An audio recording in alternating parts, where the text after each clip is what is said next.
안녕하세요. 종교평화연구원장 이병두입니다. 아주 오랜만에 동영상으로 인사를 드립니다.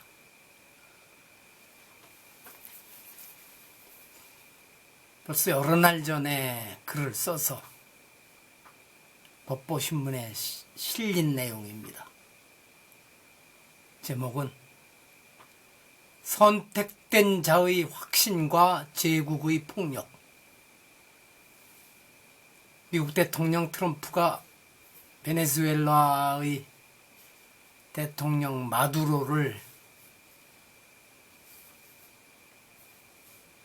체포해왔다는 뉴스를 보고서 이 글을 썼었습니다.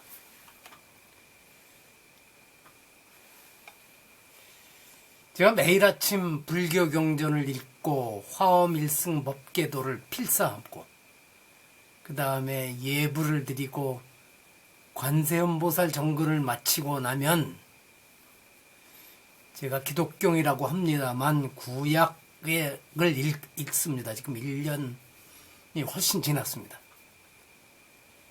그러니까 세상이 아직 잠든 새벽 시간에 유대교, 기독교와 이슬람에서 모두 성스럽게 여기는 경전인 구약을 읽는 일은 제게는 언제나 낯설고도 날것의 감각을 줍니다. 낮에 읽을 때는 보이지 않던 문장 속의 폭력과 확신이 새벽에는 더욱 또렷이 드러납니다. 지난 1월 3일 저녁과 그 다음 날인 1월 4일 아침 일찍이 미국과 베네수엘라 사이에 오래된 악연을 다룬 연합뉴스 기사를 읽으며 그때 다시 한번 마음이 멈춰섰었습니다. 한국 언론에서는 미국이 베네수엘라 대통령 부부를 체포했다고 썼습니다. 그러나 엄밀히 말하면 그것은 체포라기보다는 납치에 가깝습니다. 국가와 국가 사이에서 그것도 현직 대통령을 군사력으로 끌어내는 행위는 법의 언어로는 설명되지 않습니다. 저는 그때 블로그에 짧은 멘트를 남겼습니다. 오로지 마약 때문이었을까? 석유 이권 문제가 더 큰 이유 아닐까? 아시다시피 베네수엘라는 석유 매장량이 세계 최다라고 합니다.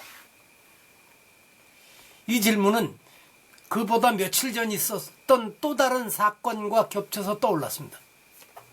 트럼프 대통령은 나이지리아를 밤중에 공습하면서 기독교도들을 살해한 데 대한 징벌이라고 말했습니다.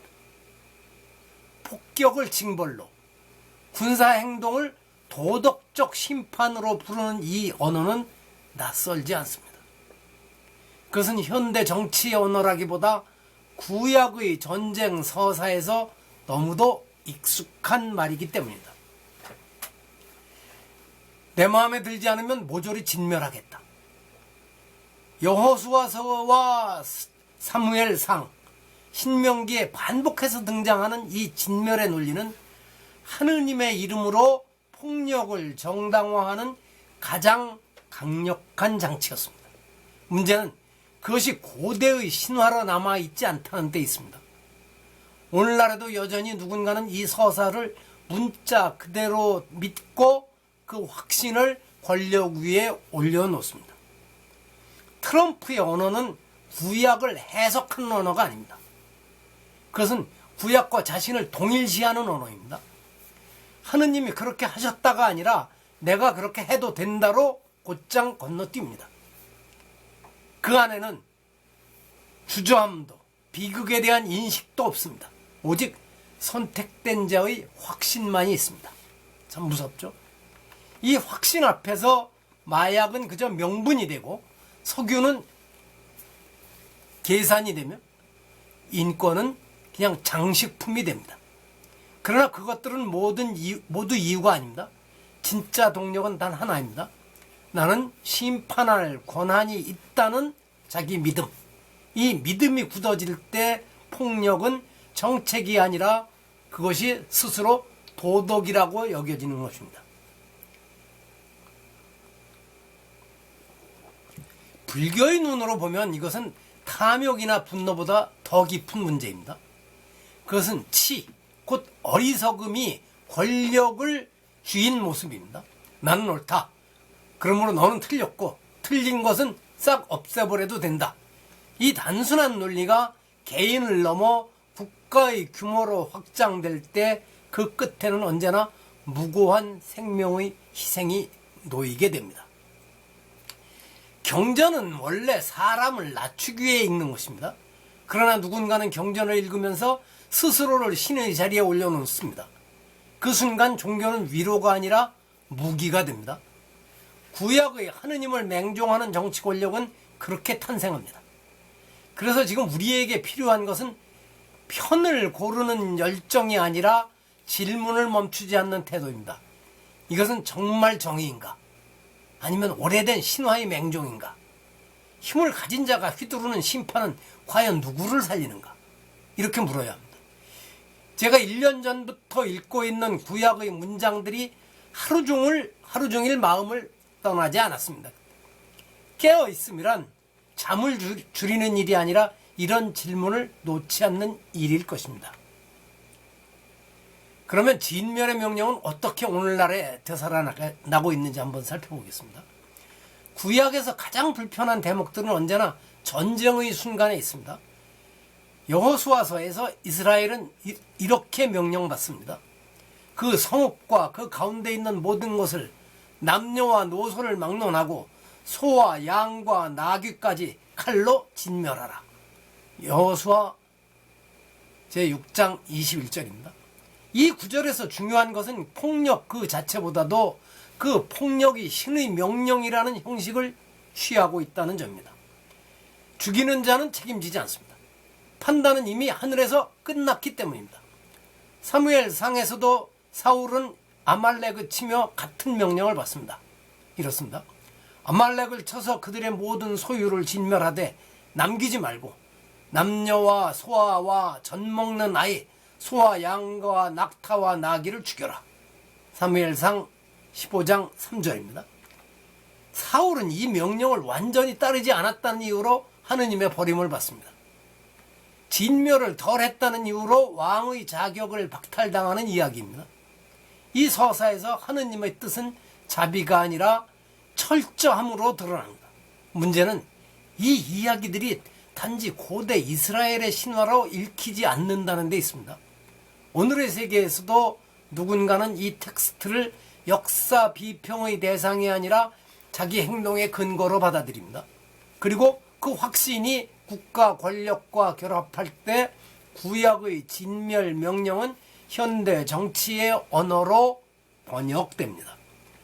나이지리아 공습을 기독교도 살해에 대한 징벌이라 부르는 순간 폭력은 군사행동이 아니라 신의 응징이 됩니다.